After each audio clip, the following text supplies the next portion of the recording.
தென்காசி சாரல் கூட நீ இல்லாமல் வைகாசி வெயில் போல வாட்டுதே.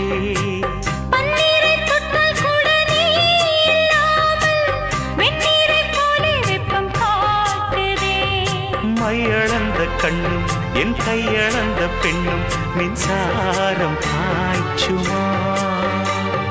கல்லிருக்கும் கிண்ணம் என்னுள் இருக்கும் வண்ணம் உன் பார்வை பார்க்குமா. பக்கம் வா பள்ளி பாடம் சொல்லவா. அப்பப்பா தப்பப்பா இது முதலிரவா. சொல்லவா ஒரு காதல் கதை. சொந்தம் நீ அல்லவா உயிர் வாழும் வரை. என் மூச்சிலும் என் பேச்சிலும் உன் பாடல் கேட்கும் தினம் தினம் தினம்.